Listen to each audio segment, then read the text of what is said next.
folks. Let me just Hello, make sure everyone. that I'm actually recording. I'm nervous about having any more issues. Okay. Okay. Welcome back to episode 6, everyone. Yeah, I'm glad you remembered the number because I didn't. I only There's remember so many. from the front, yeah. Yeah. Where's the note? From The my note. mother? Oh, I don't know where the note is. Well, okay. Well, we have My mother. We have a fan. a fan.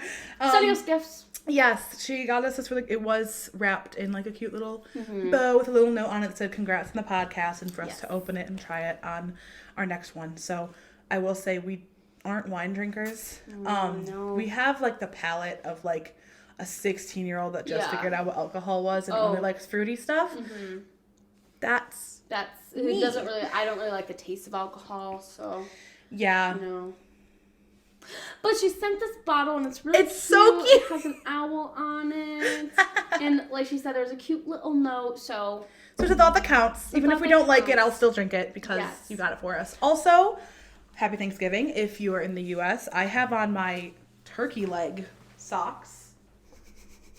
Stop. They're gross for all the people who aren't watching on My grandma got them for me for Thanksgiving last year. Turkey or legs. 2 years ago. And we have one announcement. And by announcement, I mean a shout out to our, one of our only listeners, Jenna. Today is her birthday, the day that this podcast comes out. Happy birthday, Jenna. Thank you for making us a part of your Tuesday routine. It means a lot. I was telling you this, but my mom, one day I came home from work, and my mom is just casually bringing up the Eloise Asylum to our family. She's like, so, if you guys ever heard of the Eloise Asylum? And I'm like, Mom, did you listen to the episode? And she was like, yeah, I always do. So cute. So every time she drives to work, because she only has to drive to work some days, she just puts it on. So that's so cute. I know. And my mom is not the person to listen to podcasts like ours. She scripted, get to the point, lay out the facts, that's it. No We're very much personality involved. Yeah. And so the fact that she's actually spending her hour drive to work, listening to us blabber on about stupid shit. Stupid things. Papa said he wanted me to have on his iPad to go on and subscribe him to us so that he can see. I love that. I know. I told my grandma too. My grandma's like, you just gotta send me the link and I'll subscribe and watch your videos. Exactly, yeah. Meanwhile, I don't think Kyle has listened to a single. I told him I would not be offended if he did because this is not his cup of tea not at his all. cup of tea. Yeah, that's fair. I know my sister Taylor is very much. She is I don't like spooky things. I am afraid of the dark. I get scared easily. I'm we don't really talk about it's not really that. creepy Yeah. things. It's more she's history. I don't know. I don't want to. I know. I told her I was it's more history based than anything. And she was yeah, well, I don't know. I don't want to be I don't want to have nightmares because of what you guys are saying. And I promise you won't. I don't know if you're going to have nightmares about the Michigan Triangle anytime soon, folks. Yeah, no, I really don't think so. No. So, we also decided to shuffle the cards ahead of time. So they weren't so loud and noisy as we've gotten feedback from that. So, it's already there. We used Hunter's Visions deck. Do you have the want to show the Ethereal Visions? It's a tarot. And then the Woodland Warden's Oracle again. So those are the ones we already have them picked out. I swear they're the ones that fell out. Yes. We didn't just pick them. Yes. She had 3 fall. I had 2 fall. So we just. And we'll probably, what we're thinking is maybe because we started recording the video before we did that. So there is video and audio of us doing it. So we could put it together and just post it on Instagram or something. That's true. So you guys can see. If you guys want to see it. Us actually doing Proof. Proof, exactly. We're not just picking them choosing. So. Okay. Yeah. Shall we start with our shot? Maybe blue curacao again. It was the easiest bottle to transport. Seriously.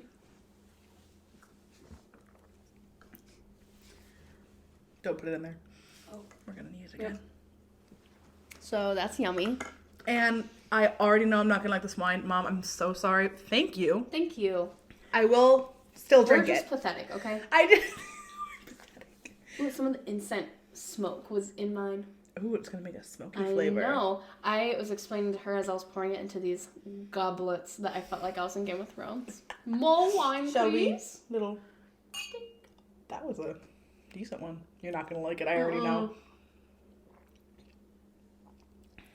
Okay, it could be worse. It could be. It could be. Could be way worse. Could be way worse. I actually think this is cute in the middle, so maybe we just. Yeah. I like your little goblin that's here. I know, guys. I have so many of these like strange type of candles. Where do you get them from? Oh, dude. The Renaissance Festival. Okay. The Michigan Renaissance Festival. There is a booth. I didn't go this year. Oh my god, dude. There's a booth, and this man makes so many different types of like weird, strange candles like that. Huge ones too. And every year, without fail, I have to go to his booth. Last year, he wasn't there. We asked every booth around. We're like, where is the man? We didn't know his name. Candles. We didn't know the name of the shop. Nobody could tell us that. And so this year I was like, if he doesn't show, if he is not there, I'm going to have to stalk him down. Because these type of candles, like, you don't light them. And no. I tried to look up, like, funky creature candles and stuff. No.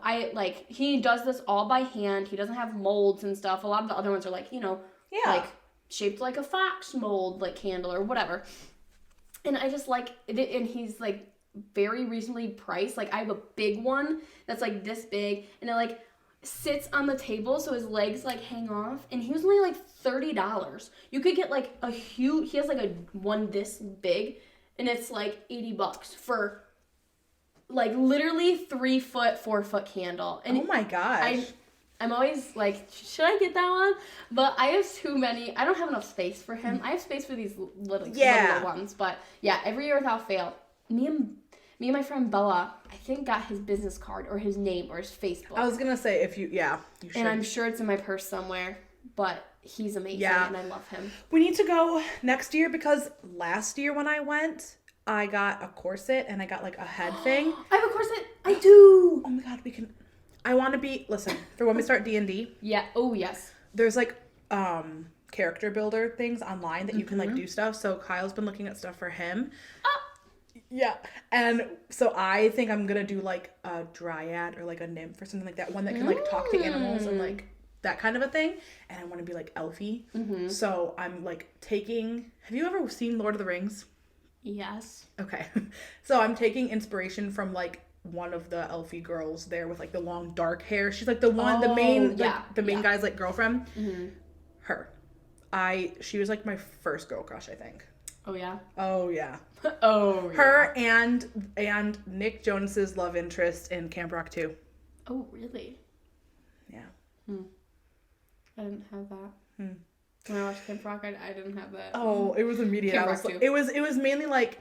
At the time, it was like, wow, I want to look like her, but now I realize it was. No, I want to be Nick Jonas. I would like to sing Jonas, to her and her to look at me like that. Yes. Yes. Okay. So, another thing. Oh no. I wrote this in my notes so I would remember to tell you. So, I was telling Papa about the last episode, the one that the fifth one. Mm-hmm. I went 3 and then 4 and then 5. The fifth one. Is the one where we talk about like the TV hackers and stuff. So I was telling him about that, and he was telling me about there is one time back when it was just radio stuff that someone was reading the book War of the Worlds like on the radio, and people were tuning in and didn't know that it was a book, and they thought that someone was actually like talking about aliens invading. Oh no. And like it caused like mass chaos. Hysteria. Yeah. People are like, wait. Yeah. Aliens. Yeah. I love that. That is so funny. I know. They're just tuning in and they're like, I'm sorry. The local news radio channel is talking about aliens and yeah. How though? Like, it must be the type of book where there's not a lot of dialogue or something. Or is it more like a theory book? It's like it's a book. It's like, because it'd be like, Game of Thrones is on my mind. It'd be like, Daenerys said, raise the dragons, prepare for war, or something. Like, people listening to that aren't going to be like, oh, Daenerys. Right. No, but I guess it was like the part where they were describing the aliens coming in and it's the experience. Yeah. That's fair. So apparently there's like, I don't know, I think he said there was like a movie or like a documentary or something about like what was happening in the rest of the world to the people who had like just heard this and who were like trying to figure out what the fuck is going on. Yeah. I love that. Yeah. Anyway, hi. I think you start this week. Okay, our theme this week is Mexico? Mm-hmm. No, New Mexico. Sorry. New Mexico. I said it very fast. I don't know if you... New Mexico. The new part. It's not the old Mexico. It's the new, brand new, new released Mexico. Newly released. So I'm going to have to move some things around. That's okay. It's not going to be as aesthetic. No, it will be. It'll be fine. Okay. Yeah. Hopefully we don't die of, like, the smoke. Well, it's, like, pretty... If anyone does, it'll be me, so you'll be fine. Okay. Perfect. Okay, good. Well, then maybe you should go first then. I'm just kidding. No, by the end of this, I'll just be like... I don't know if that incense do anything. But, anyways. So, New Mexico. THC incense. Stop. Anyway. That's, okay, actually, quick talk about that. Every time I would light these, my parents would come home and be like, Hunter, are you smoking weed? I'm like, it's not at all close to the same smell of weed. It smells like fruity. It has scent.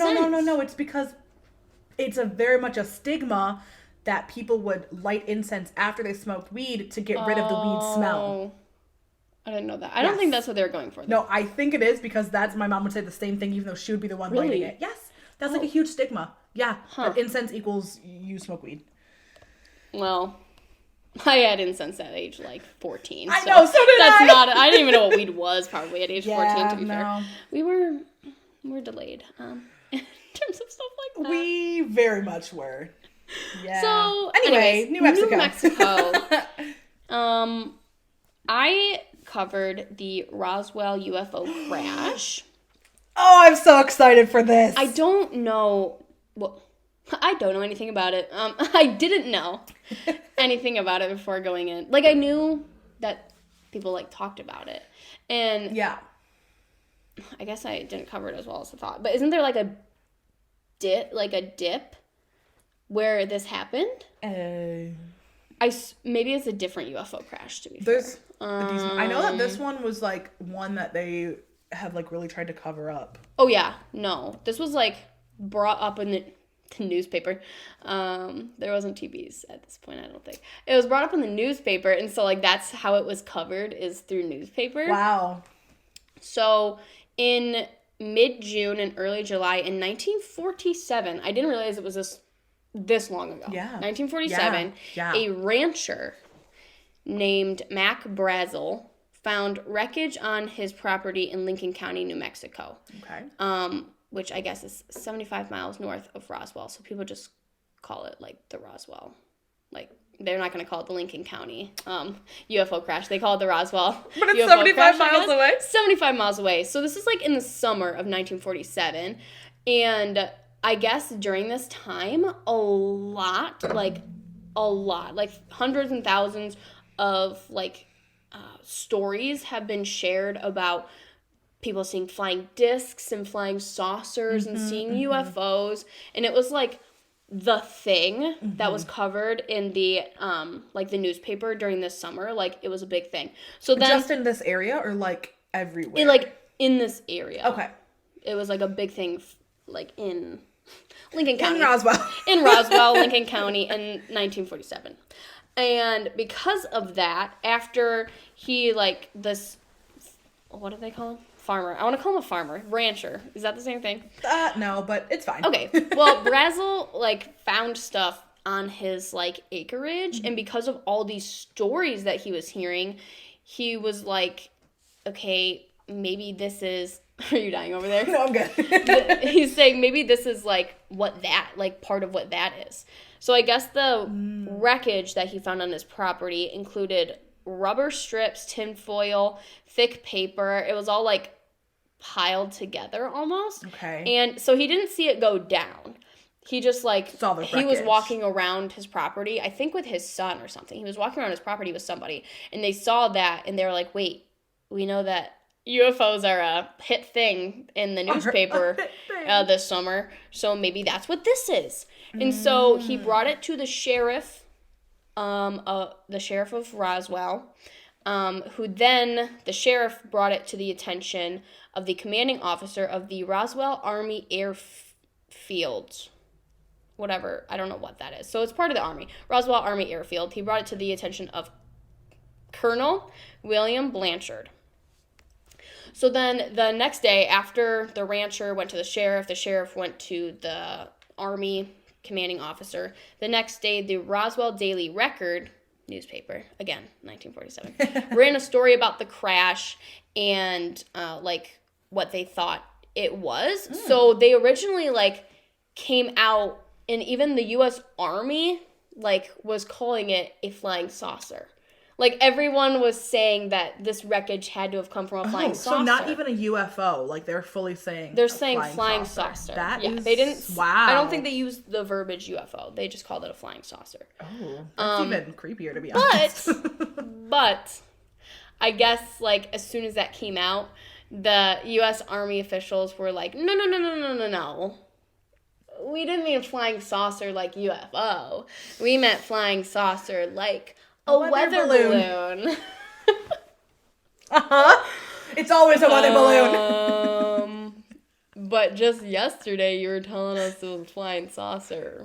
But, okay. Yeah. So I guess, they were saying flying saucer and everybody assumed that meant UFO. But they're like, no. When we say flying saucer, we mean weather balloon. That's really interesting because I know now that they refer to more things as UFO or USO something. They refer to things as a UFO because unidentified flying object, but they started referring to it as something else because UFO has the connotation of aliens, and then they started to when they do see stuff now they refer to it as something different. It's like USO or unidentified something. But they changed it. I didn't know they changed it, but I do know that that obviously UFO equals alien in most people's minds. Yes. And people are like, no, that's not what it's called. So they call what you're referring to UAF? is called UAP. UAP. Oh. What does that? It stands for unidentified aerial phenomena. That's what it is. Yeah. That's what it is. Yeah. Okay. Yes. So, yeah, they don't call it things like that UFOs anymore because they don't want people to be like, oh, you said alien. UFO, you mean an alien. They're like, no, we can't confirm nor deny whether it was an alien. Okay. Is UAP. this the place they found a body? Okay. Supposedly. So are we getting I don't know about that body. Because don't they say, Area 51, they, have, an alien there? Well, they said that, but I thought it was because they found, a dead alien body in the wreckage of the Roswell stuff. Okay, well, then I'll get to that. Yes. So, That's the only thing I know about it. Yeah. I didn't know that part. Oh. I just knew the weather balloon part. Yes. A little bit. But I didn't realize I knew it until I read about it. So anyway, the U.S. Army said, no, it's a weather balloon, and to prove that, they released pictures of a major in the Army posing with pieces of the supposed weather balloon in the newspaper. So you seem to be they doing released a an awful lot newspaper. They come out with a newspaper saying, look what we found on this farm. It's a, flying saucer. And then immediately after, the Army comes out with a newspaper saying, no, look, see, he's posing with it. That means it's not a flying saucer and it's a weather balloon?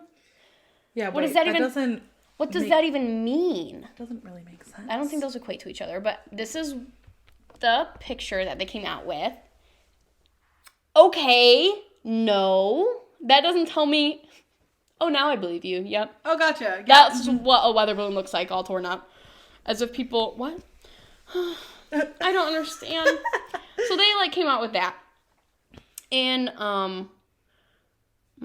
obviously, UFO researchers are skeptical of what the government's saying, and the government is, sticking, to their story.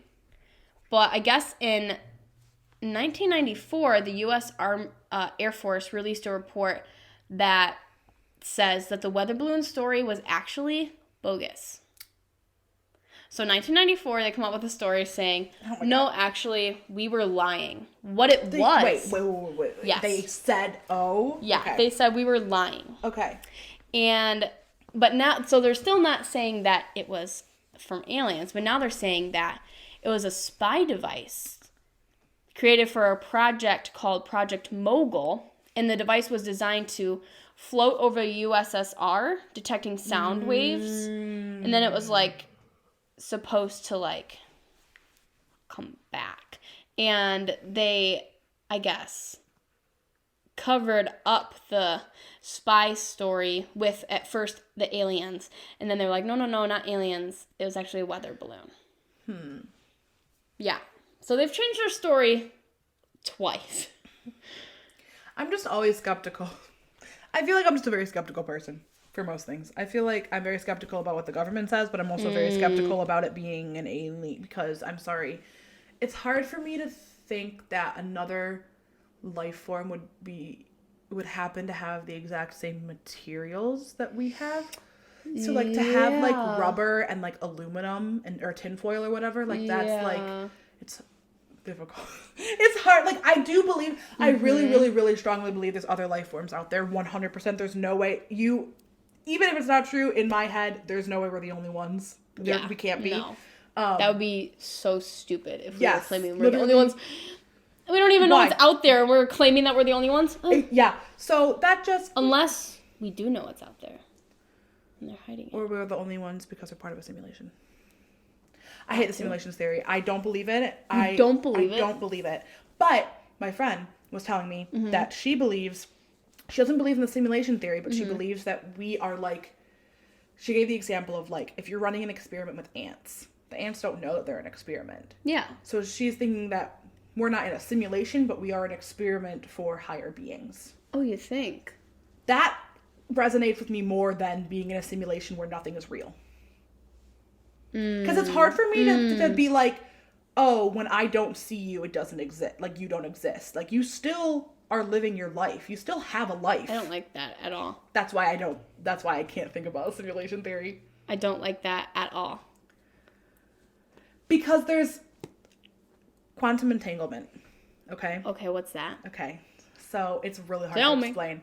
I'm going to try my best. So it's the idea that, okay, do you remember in chemistry when we're talking about, like, the different molecules, how, like, the bus seating, how they all fill up with one first, and then they go, like, the up arrows and then the down arrows. Yeah. So it's spin up and spin down is, like, the thing. Okay? So they're saying there's a thing called entanglement in quantum physics where you can separate something that has a spin up and a spin down. Okay. And separate them for, like, hundreds of thousands of miles apart, but they still relate to each other. Okay. So an example that someone gave is, first of all, really hard to actually have something become entangled, because if anything gets in the way, then it doesn't work anymore. Okay. So they, like, with this, they gave the idea that, like, if you can get a whole bunch of things to be entangled, let's say there's, like, a portal in New York. Okay. And one in Paris, and they're made of the same atoms, but that have been split apart, and they're still related to each other. You could theoretically walk into this portal of all of the entangled things, and it would break down everything in your body and reassemble it in Paris. It's a portal. But like a teleportation portal. A teleportation portal. But in the same universe.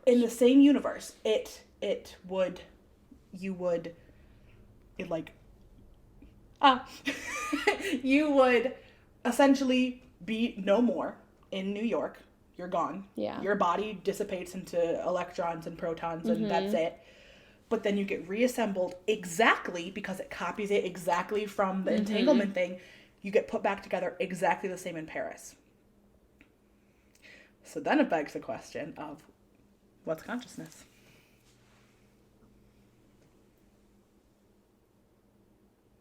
See, that's the Roswell crash. See, that's where I'm like, I don't know.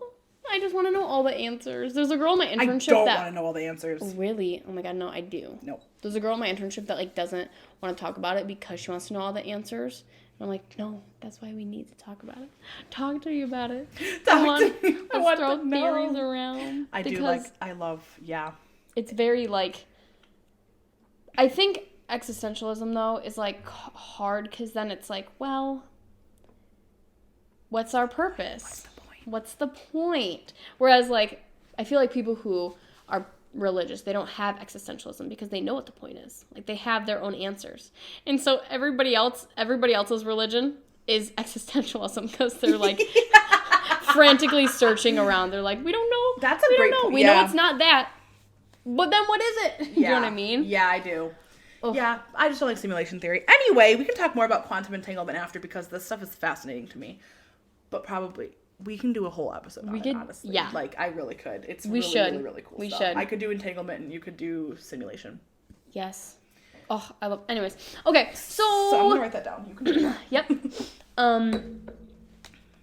So the balloons were to monitor the Soviet government's attempt to test their own atomic bombs. Yes. Because this was during, like, the Cold War, I guess. Yes. And whatever. And so they're claiming that we were trying to spy on them, but we couldn't come out in the newspaper and say that. And that's why we said it was a weather balloon after we said it was a flying saucer. That doesn't make any sense. But I like your, like, I didn't think about, like, oh, it's probably, like, not aliens because aliens aren't going to have, like, rubber tape. At least, like, realistically, they're not going to have the same stuff that we have. Yes. Like, they're going to have other things. Right. So, yeah. Yeah. I didn't think about that until you brought that up, but I'm glad you did. Thank you. Another element of the Roswell story Tell me. is that eyewitnesses claimed that there were alien bodies taken from the site. There we go. Which was explained as fallen parachute test dummies in 1997. Wait. So they're saying there were bodies taken from the site, but they were test dummies. But why would they have test dummies for a spy thing that just flies on its own? Or a weather, or a weather balloon. There's not a person up there. Yeah, why would there sketchy. be... Yeah. It could... Why would there be test dummies? To be fair, it could have been some sort of government testing thing that they were trying to cover up. And they are covering it up again by saying it's a spy thing? Yeah. That's fair. Just because I don't understand the bodies. Yeah. That doesn't make any sense. You can't, like, mistake anything else for a body. No, a body is you see a body and you're like... In the same way, it has the same, like, parts and stuff. Like... Yeah.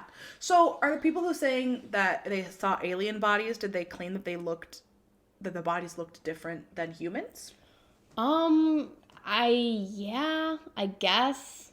But I guess that could be explained in a test dummy. Like, test dummies obviously don't have, like, the hair and the... Yeah, but they would have... Well... They're not going to have the hair and stuff. But they would have the same proportions as a human. Yeah. Most likely. Yeah. They were saying that, like, they were small. Like, the body... Like, they were smaller bodies with, like, a large head.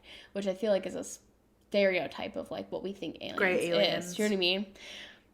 But we've just, like, that, then it's like, okay, well, has somebody seen an alien and that's why there's this stereotype of what that alien looks like? Or did somebody just come up with it and we're all just like, yeah, that's what an alien looks like. Do you know what I mean? There's a lot about that, actually.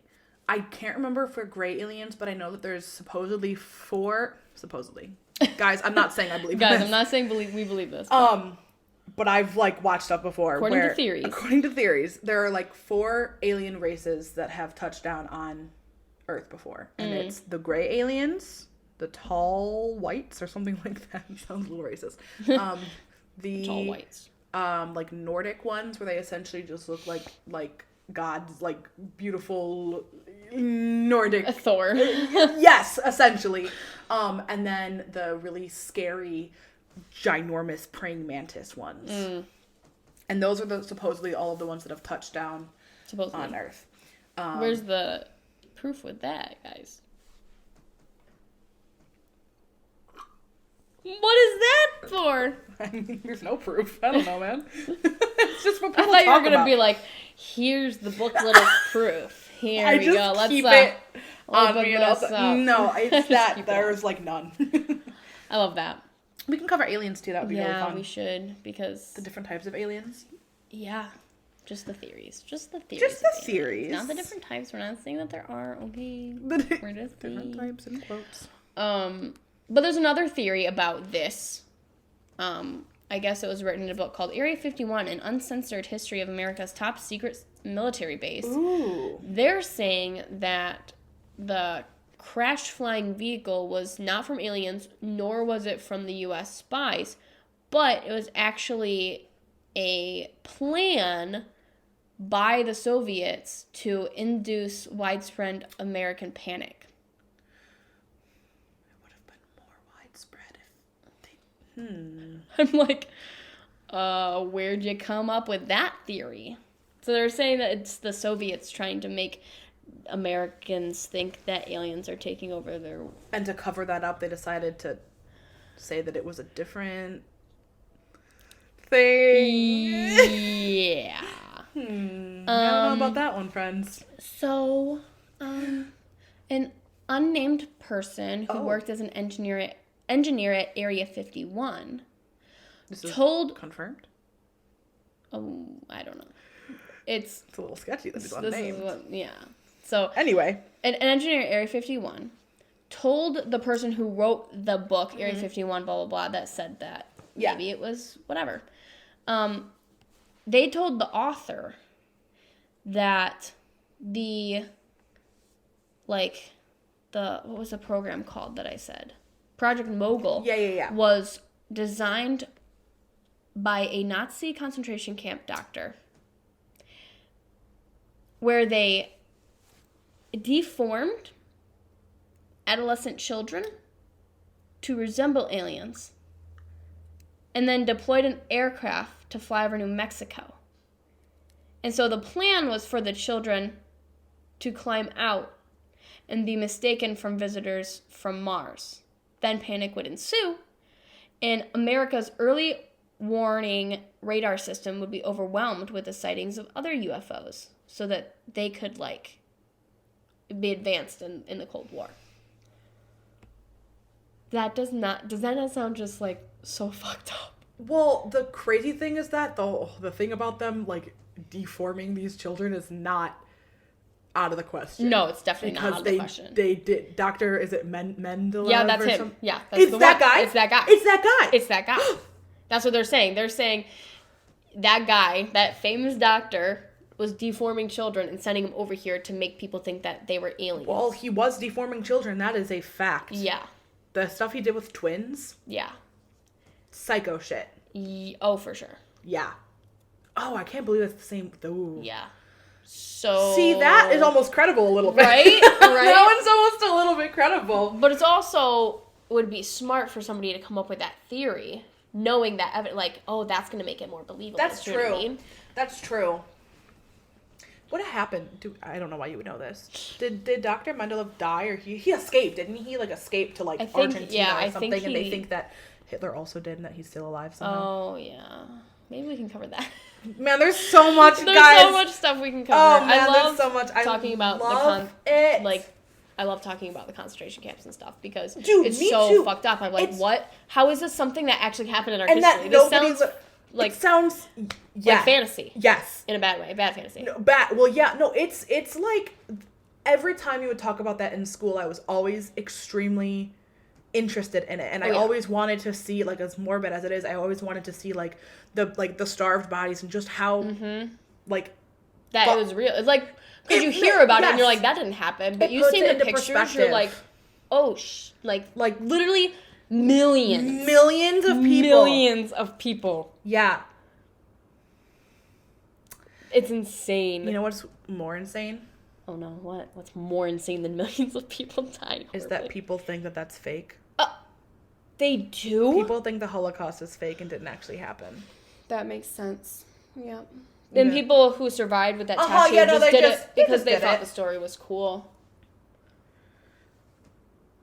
Anyway, You know what's really interesting? Back to the Roswell stuff. Yes. What's crazy about that is that for a while, Area 51 stuff, like they fully didn't. The government would not say that it believed. Sorry, the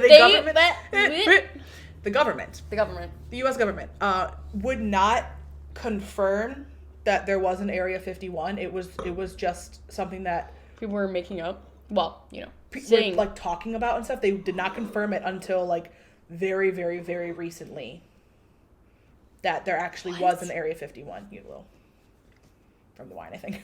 You're good.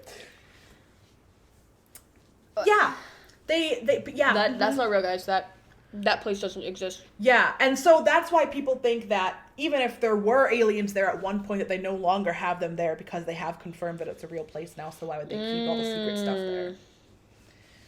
I mean,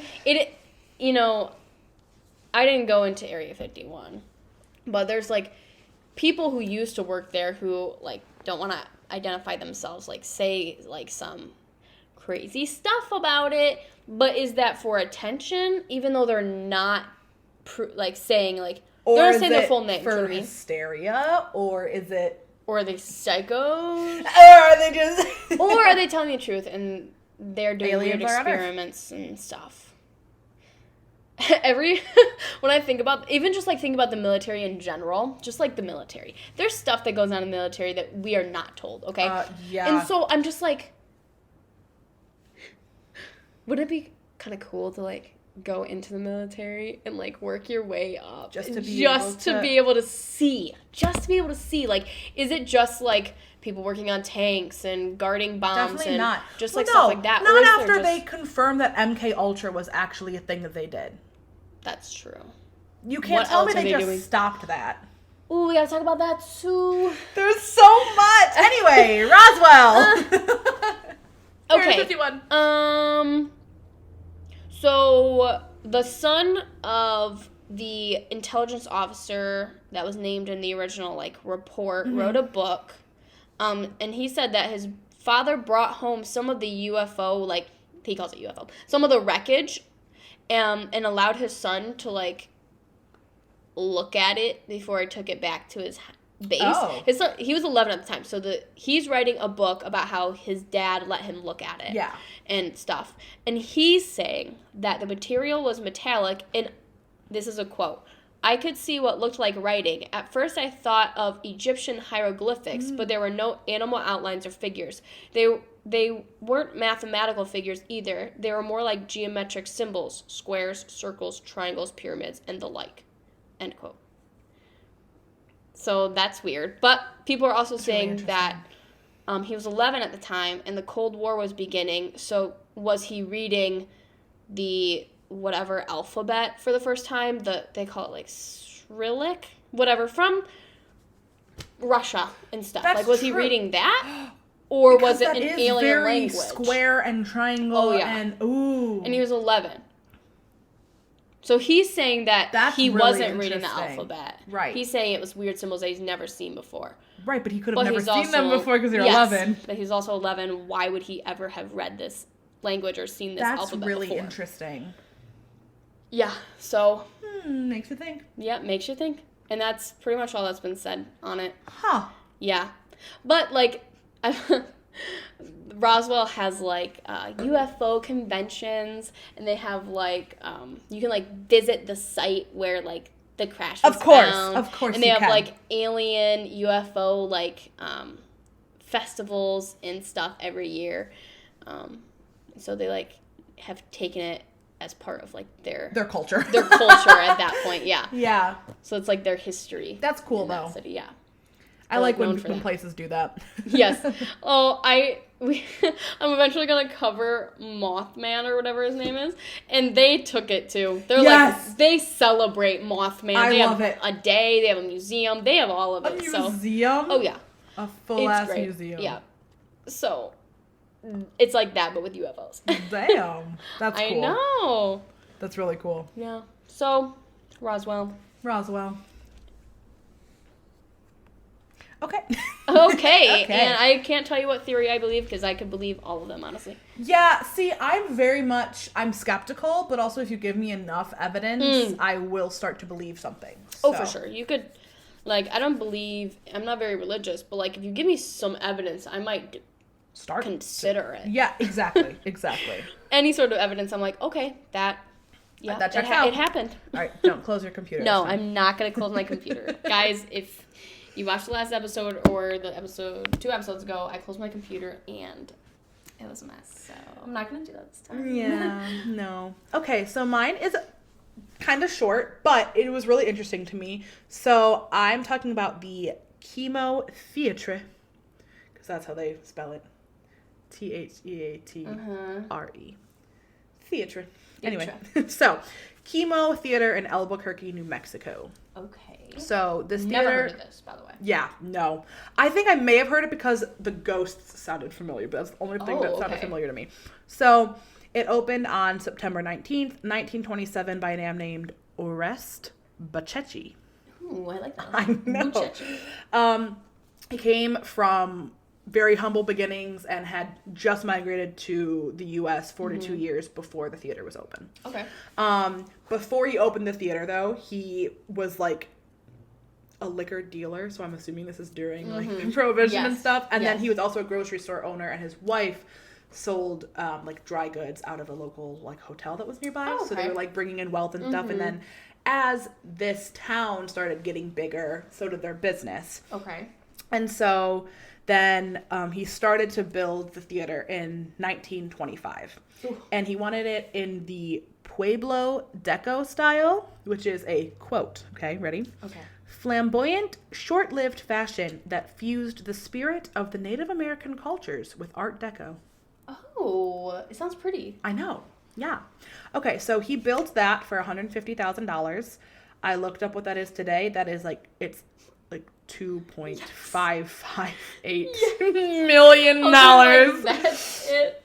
Yeah. That's so funny. And it started with silent movies. That was like all the rage at the time. And it had like a whole bunch of like actresses and actors that would like go there too. So like someone from like I Love Lucy and like there were all of these actors that were listed. And so I was going to list them and then say like what movies and what things they did to like, but the only one that sounded familiar was I Love Lucy, and the rest of them literally we would not have known a single thing that they did. Okay. So yeah. So once it was built, there was a contest that was run for someone to be able to name the theater. Oh, it was that's fun. I know. It was like, so I think it was like an auction kind of a thing, basically. Okay.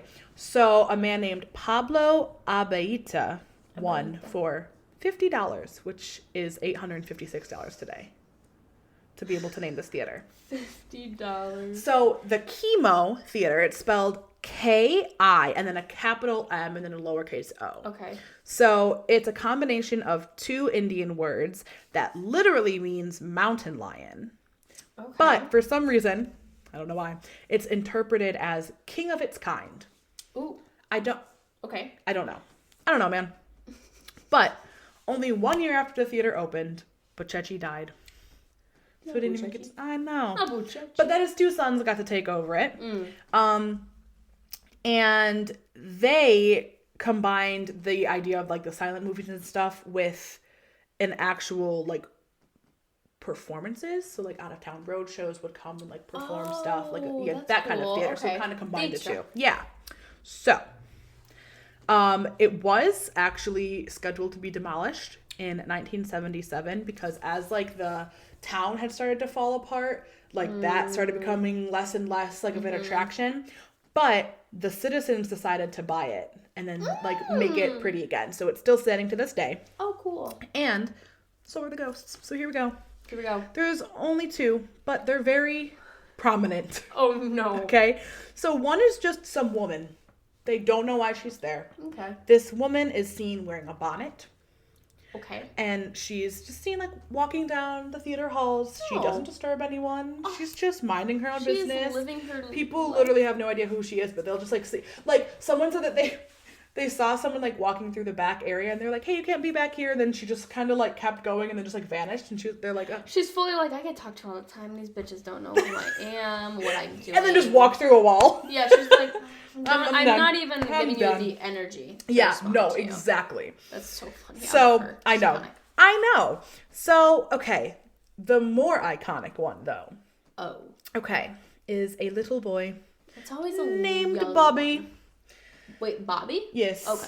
So, in 1951, the boiler that they had in the basement of the theater, it was underneath the concession stand in the lobby, and it exploded. And it destroyed the lobby. And really, as a really, really, really bad timing, this little 7-year-old had got scared by something he saw on the screen in the theater. No. And he ran down the stairs to get away from it because he was scared. And as he got downstairs, the thing exploded and he died. You're kidding. And he was with his friends. So his friends are still up there. They hear this explosion knowing that their friend just left and then he's dead. That's so difficult. Really? Yeah. So. There's only 7? It was 6. It was 6 or 7. I saw more articles that said 7, but there was one that said 6. Okay. But I saw more of them that said 7. So they think he's still there because they see him a lot. So his spirit's still which is so sad. Like, why are you still in this area, my dude? But he, to be able to entertain himself, as you do, he plays tricks on the staff. Oh no! The guests.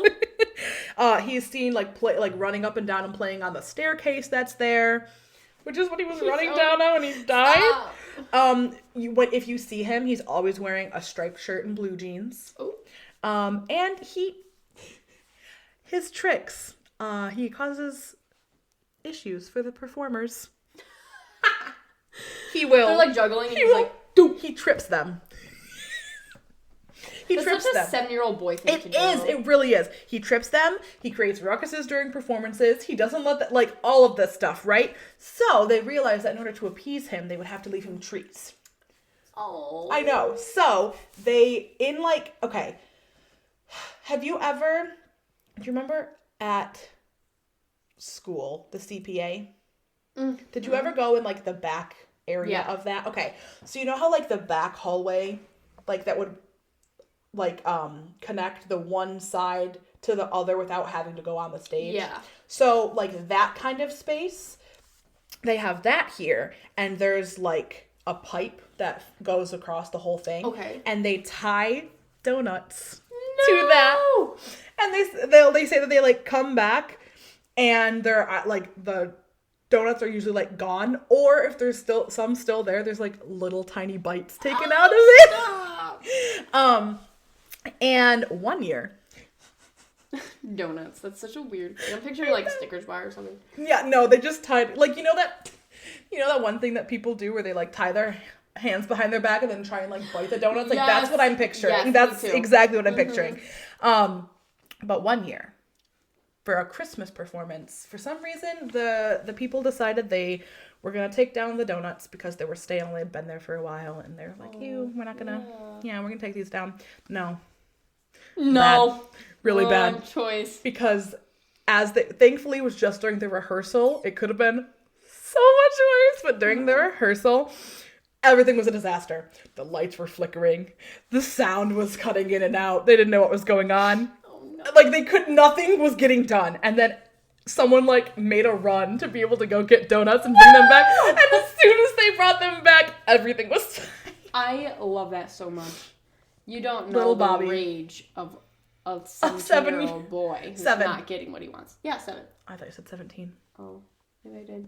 You don't know the rage of a 7-year-old boy who's not getting what he wants. Yeah. That's so cute. Like I said, very short. But there was not a lot. Bobby. If you live in New Mexico and you have a specific area you want me to cover, please let me know, because I was not finding stuff on a lot of it. That was the one that I could find. Other stuff was ghost towns, and I was like, oh cool, ghost towns, that sounds odd. But no, it literally just meant towns that were once booming and big and now no one lives in them. Yeah. You didn't know that? No, I did. Oh, but the way that it was the way that it was worded made it sound like it was and also what you looked up wasn't ghost town. It was haunted places, and it said. And it said, "Oh, ghost towns." No, guys, that's not. We're not thinking this. So that is the KiMo theatre. KiMo theatre. I like Bobby. I know. I like those ghosts. I know. They're so cute. I wish we knew the name of the girl. I know. Bonnet. We can call her Bonnet. Bonnie and Bobby. She's anyway, a mom to him now. I was gonna say it's his mom. She's fully his mom now. Okay, shall we? I'm gonna make up a story for her. She's Tell never me. been able to have children. You know. Okay. She was never able to have children, and her husband despised her for it. And as they now do. in her afterlife, she's able to have a little Bobby. And her husband. Is not there. And doesn't get to have the kid. No. Because fuck him. For pressuring her to have a child, especially back in the day. Anyway, so our cards. Okay, so we had a lot come out for the Oracle today. We had 3 come out for the Oracle and 2 come out for the Tarot. Yes, because we have a Tarot. So I think it was the other way. Those were both. No, this was upside down. Both of them were? Okay. Oh no, no, you're right. This one was right side up. This one was upside down. Okay. Do you want to do yours first, or? Sure. Maybe you do one. I'll do one. Good idea. Yes. Okay. So the first one that came out is the Vulture and Asphodel. I think is how you pronounce it. I'd pronounce it. Huh? I said that's how I'd pronounce it. It is how you pronounce it? Okay, I thought you said I'd pronounce it, and then you didn't say anything, and I was like, how would you pronounce it? Okay, so the meaning for this is upheaval, which I don't like the sound of that. Okay. The Vulture and Asphodel indicates an unforeseen upheaval. Oh, no. No. Let's just skip to mine. I'm just kidding. Well, okay. Actually, it's not bad. So it's not necessarily saying that a thing is going to happen, but it's saying that something could have happened. So the vulture is often associated with death, but it plays an important role in our ecosystem. Its consumption of carrion prevents the spread of disease. Relatedly, in Greek myth, asphodel was said to grow in the underworld. Okay, that's where I've heard it before. And to the Victorians, it sent the tragic message, "My regrets follow you to the grave." Love it. I love that. Often what follows upheaval looks like rain, and it's tempting to clear the rubble and start again. The vulture and asphodel reminds us that there is value in what's been lost. Take time to grieve before you rebuild, lest you harbor regret. And it came upright. I'm going to show it. It's actually really pretty. It is pretty. So it was upright, which means a trauma has occurred. Not it's going to. Okay. Has occurred, and you need time to grieve. Cleanse your wounds carefully before attempting to move on. And the questions are, how do I experience grief? And how do I redefine myself after an upheaval? Ooh, I do like that. Okay, wait, that's actually really cute. Really okay, cute. It's not as bad. I think that might kind of go with... No, never mind. I'm stupid. Okay. It's not. So, I should probably show you. So, the first card is 10 of Cups. Ooh. It shows like a lady pregnant. Oh, no, a lady with a baby and a man. Man. A man doesn't have a shirt on. I don't understand why he doesn't have a shirt on, but okay. It could be for the closeness thing of the baby, you know? Skin to skin. Not. Anyways. So, yeah, but she's a woman. You're not allowed to show nipples, remember? True. 10 of Cups. It was upright. I am only given 4 words for what this is. Abundance, satisfaction, fulfillment, and happiness. I like that. So that stuff happens after the upheaval. Yes, that's what I was like. You know, they kind of go together in that way. Yeah, it does. Especially because this next one, which is the duck and chrysanthemum. Hello? Okay, there we go. So pretty. It is really pretty. I like the blue on the duck. Mm-hmm. So the meaning for this one is luck. So it says, the phrase lucky duck isn't just a lighthearted rhyme. Ducks can be symbols of good fortune. In ancient Egypt, ducks were associated with riches, especially gold, and frequently given as offerings to the gods. Likewise, chrysanthemums bursting forth with long and elegant petals signify abundance. Luck, abundance, was that a similar? Yes, abundance is in this one. Okay. Luck can be a fickle and mysterious force, but it is also, as Roman philosopher Seneca once mused, quote, what happens when preparation meets opportunity. Ooh, I really like that. Okay. And this was also upright. I'm going to start crying. It says, you are on the brink of good fortune. Be open to situations that may bring about positive transformation. And then the questions are, how can I prepare for the future? And is destiny mutable or set in stone? Don't ask me that existential question. Don't do that to me. Don't ask me about destiny. I can't do it. I like it. Yeah. Here we go. I don't know if it necessarily goes with the other ones. But that's okay. But it's a happy one at least. So the next card I pulled is Wheel of Fortune, but it was upside down. Reverse. So this is what it looks like. Upright. And this is upside down. So the astrological correspondence to Wheel of Fortune, I guess, is Jupiter. Mm-hmm. The Wheel of Fortune shows that opportunity is abundant. Okay. Third card to use the word abundance. All things have a cycle, both good and bad. One makes you appreciate the other, and each can offer new options to the situation's face. Bro. Dude. That's insane. This is my favorite part of tarot cards. It's reversed. Oh, which is bad. Which is misfortune, chaos, bad luck, and resistance. So I think it goes with that one. vulture. Yeah. In that you've experienced this. Yeah. And now you're turning a new leaf. And now it's going to be more abundance. Yeah. And then this next one actually kind of goes with it too. So This next one is the squirrel and the chestnut, but it was reverse. So I'll read what it means, and then I'll read the reversal meaning. But the meaning for this one is preparation. To ensure sustenance through the winter, the squirrel buries its nuts, hiding them from other squirrels and predators. Chestnuts, small nuts that grow into large productive trees, are symbols of abundance. No! Literally, get out! How is that happening? 4 out of 5 cards. Use that word. Okay. Together, the squirrel and chestnut remind us that careful preparation will often yield riches. And so because it was in reverse, it says... Preparation. This talks about preparation too. Stop. It says... So reverse. Prepare for the winter ahead. It literally is snowing outside. It's literally winter. While fun and games are necessary parts of life, don't become so distracted that you forget to provide for yourself. And once this one... Wasn't the other question like, how do I prepare for the future? This one says, am I prepared for the future? And have I been working hard to achieve my goals? And I would have to answer, I have been working very hard to achieve my goals. Oh, yes. I would say we both have. Yes. Dude, I promise you guys. I know that sounds... Pick these cards. We have to post it now. We do. We have to post the video of us pulling them. Because that seems... No, okay. But to be fair, no way anyone would think we would go through this entire stack of like... True. 120... And then we have to read them because we don't memorize them. Yeah, no. So, that's crazy. So that abundance should hopefully be that comes to anyone listening. Yes. As well. It's not just for us, it's for anyone listening because we try to tap into the whole energy of everyone.